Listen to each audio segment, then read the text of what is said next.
నమస్కారం, welcome to I dream. ధర్మ మార్గం కార్యక్రమానికి స్వాగతం. నేను మీ విజిత.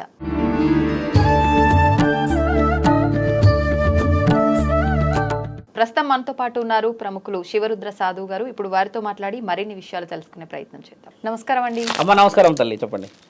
మనకి నవరాత్రులు ప్రారంభం కాబోతున్నాయి. అక్టోబర్ 2 తర్వాత నుంచా 3 తర్వాత నుంచి? అక్టోబర్ 2 వచ్చి అమావాస్య అమ్మ, 3 నుంచి మన నవరాత్రులు మొదలు నుంచి ప్రారంభం 12వ తారీఖు వరకు చేసుకుంటూ ఉంటాం మనం. మామూలుగా మనకి ఈ నవరాత్రులు చాలా ప్రత్యేకమైనవి, చాలా చక్కగా జరుపుకుంటాం కూడా. అయితే ఎవరికి వారు మామూలుగా సామూహికంగా మనం ఇప్పుడు వినాయకుడు నవరాత్రులు ఎలా జరుపుకుంటామో అమ్మవారి నవరాత్రులు కూడా అలానే జరుపుకుంటాం.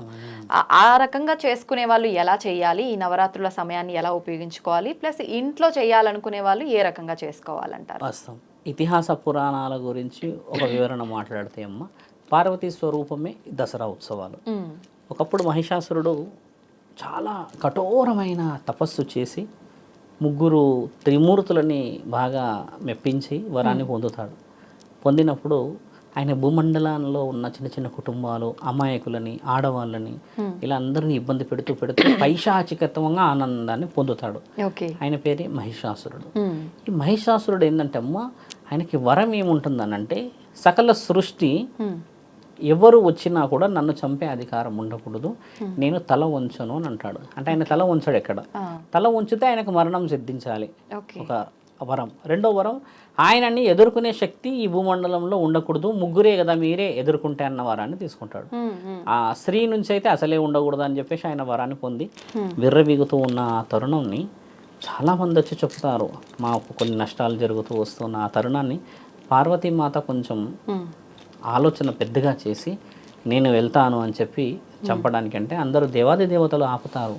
మీ యొక్క శక్తులు సరిపోకపోవచ్చు, అక్కడ మీ యొక్క శక్తియుక్తులకి మహిషాసురుడికి ఉన్న వరానికి కొంచెం వ్యత్యాసాన్ని చూడాల్సింది అని అంటే, అమ్మ ఏం చేస్తుందంటే ఆయన గారిపై దండయాత్రకి దిగకుండా ఆయన్ని ఏ విధమైన ఆలోచన చేసి తెలివిగా చంపవలేను, వరంలో ఉన్న అంతరార్థం ఏందో తెలిసి అమ్మ మొదట ఆవిడ మళ్ళీ పుట్టాలి అని ఒక నిర్ణయానికి వస్తుంది. అమ్మవారు ఏం చేస్తుందంటే అమ్మ, శక్తి స్వరూపిణి, కానీ డైరెక్ట్గా చంపే అధికారం అయితే ఆ వరంకి లేదు. కాబట్టి అమ్మ ఏం చేస్తుందంటే అమ్మ, మొదట పుట్టుడే బాల త్రిపుర సుందరి లాగా పుట్టేస్తుంది. మొదటి అవతారం వేసేస్తారు, మొదటి రోజే వేస్తాం మనం.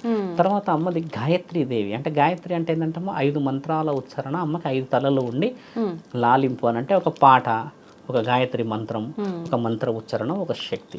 ఆ తర్వాత అమ్మవారిని తీసుకుంటామా, లక్ష్మీ రూపాన్ని, సరస్వతి రూపాన్ని ఇస్తారు. లక్ష్మీ స్వరూపం ఇక్కడ మనం బాగా మన వాళ్ళు తెలుసుకోవాల్సింది ఏంటంటమ్మా, మహిషాసురుడు నాశనం చేసేస్తాడు అన్ని, ధనాన్ని, ఇంటిని, ఆరోగ్యాన్ని, తర్వాత వీళ్ళకున్న విలువలన్నింటినీ ఒక్కొక్క కొలాప్స్ చేస్తే ఏమేమి కొలాప్స్ చేశాడో ఆ శక్తిని అమ్మ శరీరంలో కలుపుతూ వస్తుంటుంది అనమాట. బాల త్రిపుర సుందరి అంటమ్మ మొత్తం కుటుంబాలను నాశనం చేసిన ఆ తరుణాన్ని అమ్మ పుట్టించుకొని ఈమె పుడుతుంది, ఒక శక్తి స్వరూపని. మళ్ళీ తర్వాత గాయత్రి దేవిలాగా ఒక గుణపాఠాలు నేర్చుకుంటుంది. తర్వాత అమ్మ వచ్చేసి మళ్ళీ లలితాదేవి లాగా వచ్చేసి శక్తులు సంపాదిస్తుంది. తర్వాత మళ్ళీ అమ్మ లక్ష్మీ స్వరూపం, అంటే ఈమె వేసుకున్న స్వరూపాన్ని అంటే శరీరంలోకి ఆవహించుకుంటుంది పార్వతీమాత. ఆ తర్వాత జరిగిన లక్ష్మి అనేది అమ్మ ద్వారా అవతలి ఈ కుటుంబాలకి నష్టం జరిగింది కాబట్టి ఆ బాధ్యత స్వీకరించిన దానికి అర్థం. తర్వాత అమ్మవారు వచ్చేసి చూడమ్మా, సరస్వతి మాతకి ఎందుకు అవతారణ ఎత్తింది? సరస్వతి మాత అయితే రాక్షస సంహరణ ఎక్కడ చేయలేదు, మన శాస్త్రగ్రంథాల్లో లేదు ఎక్కడ కూడా. కాకపోతే విద్యా బుద్ధులు ఉన్న ఆ పిల్లల్ని కూడా నాశనం చేశాడు కదా. అంటే జ్ఞాన సంపదలు ఉన్న మహా ఋషులని, తర్వాత ఈ వేద పాఠశాలలో ఉన్న విద్యార్థులని అంత అతలాకుతలం చేశాడు కాబట్టి అమ్మ విద్యని కూడా ఆమెలో కలుపుకుంటూ ఉంటుంది. ఆ తర్వాత లక్ష్మీ స్వరూపాన్ని మీకు వివరించాము.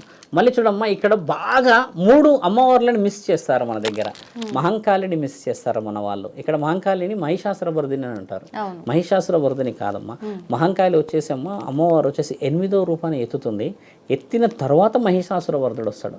మహంకాళి అంటే ఎవరంటమ్మా, అగ్ని స్వరూపం. అగ్ని అంటమ్మా దేవాది దేవతలలో నల్లపోషమ్మ తల్లి అమ్మ కడుపులో పుట్టేటప్పుడే ఈ మరణశయ్య ఉంటుంది కదమ్మా, కట్టెలతో కాలుస్తున్న ఆ తరుణంలో పుట్టి అమ్మ వరాన్ని పొందుతుంది. అమ్మది శరీరం ఇలా బొబ్బెళ్ళు వచ్చి ఉంటాయి కాలిపోయి, అంటే ఆ శ్మశానంలోనే పుడుతుంది కాబట్టి.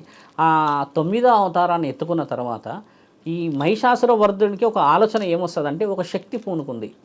అంటే అందరినీ తీసేయడానికి అందరి శక్తులను నేను ఎక్కడెక్కడైతే వాళ్ళని చిన్న స్థితికి తెచ్చానో ఆ శక్తి అంతా ఒక శక్తి నిండుతుంది, ఆవిడ పార్వతీ స్వరూపం అని. ఇక్కడ మన దాంట్లో ఏంటంటే అమ్మ దుర్గామాత విషయమే చేస్తారు, బాగా గమనించండి. దుర్గామాతలో ఇవన్నీ అవతారాలు. ఇందులో దుర్గామాత వచ్చేసి 6వ అవతారం ఎత్తుతుందమ్మా. ఈ దుర్గామాత ఎందుకు 6వ అవతారం ఎత్తుతుంది అంటే ఆమె భూమండలములో ఒకప్పుడు శక్తి స్వరూపిణులలో 3వ స్థానం ఆమె అష్టాదశ శక్తి పీఠాల్లో. ఇప్పుడు మనకు విజయవాడలో ఉన్న దుర్గామాత ఉంది కదమ్మా, ఆవిడ పార్వతీ స్వరూపం. అందులో 108 రూపాల్లో ఒక రూపం ఆవిడ. 6వ రూపం ఎత్తిన తర్వాత అమ్మ మళ్ళీ ఇప్పుడు మహిషాసుర వర్ధిని 10వ రూపం వచ్చినప్పుడు అమ్మ రాజరాజేశ్వరి. ఇక్కడ 10వ రూపాన్ని 7వ రూపం వేస్తున్నాం మనం.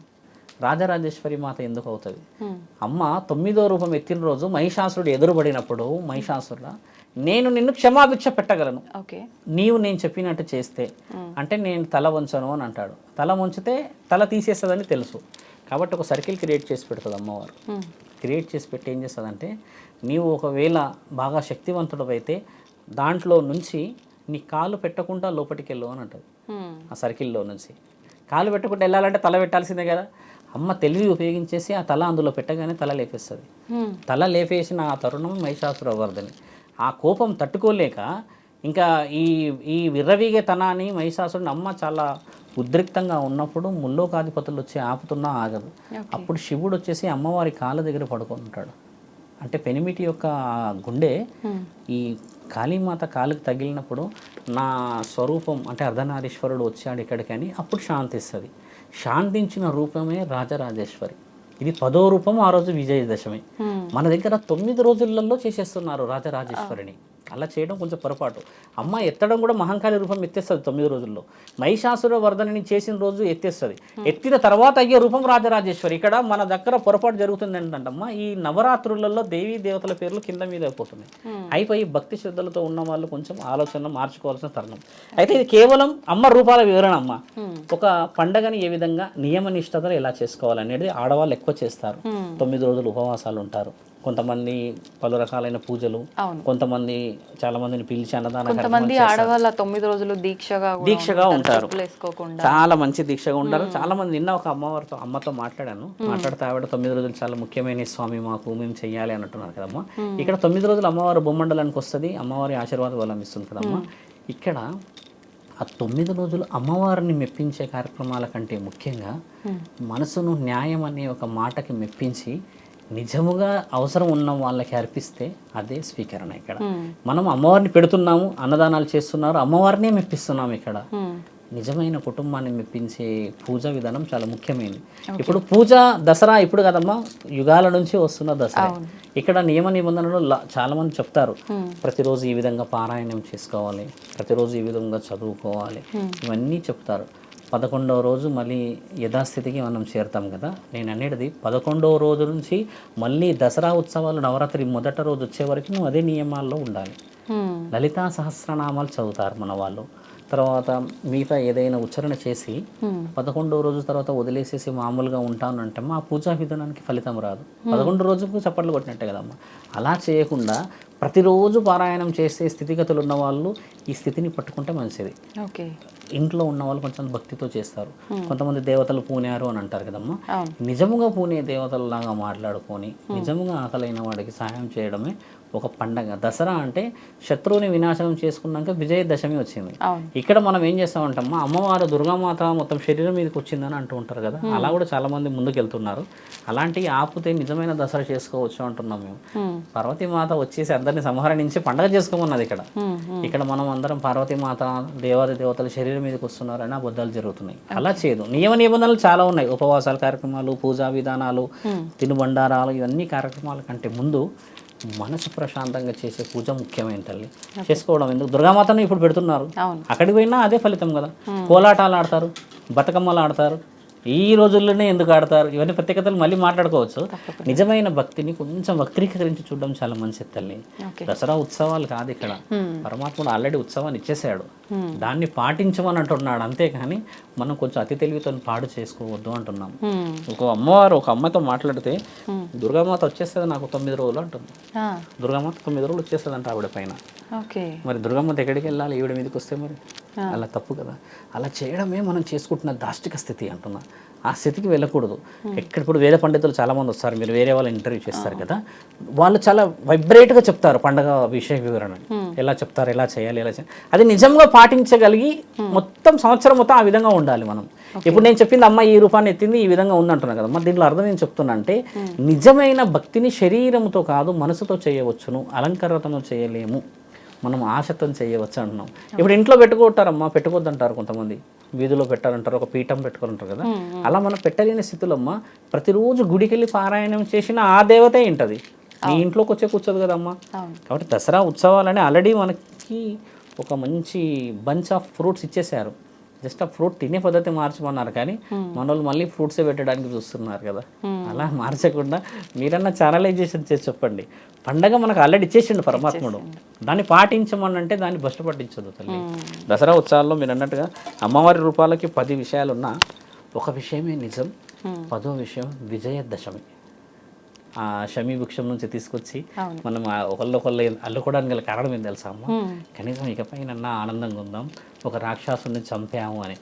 ఇక్కడ ప్రతిరోజు రాక్షస తాండవమే జరుగుతుంది మన దగ్గర, కాబట్టి ఆ తాండవాన్ని ఇకపైన ఆపుతా అంటే ఆ దీక్షకి పూనుకోండి అంటున్నాం. లేదు కుదరదు 10 రోజులు నిష్టగా ఉండి 11వ రోజులు ఇక జుట్టులు పట్టుకుంటామని అంటే దానికి అర్థం ఉండదు కదా నా తల్లి. కాబట్టి కొంచెం అంటే మేము సాధువులం కాబట్టి అలా చెప్తున్నాము కొంచెం బోల్డ్గా. మిగతా వాళ్ళు చెప్పే పద్ధతులు ఏమైనా అంతిమ స్థితి మాత్రం మన గుండె చప్పుడే తల్లి, ఇది ప్రశాంతంగా కొట్టుకోవాలి, అది ముఖ్యమైన. సంతోషం అండి, చాలా చక్కగా వివరించారు, ధన్యవాదాలు. ధన్యవాదాలు తల్లి.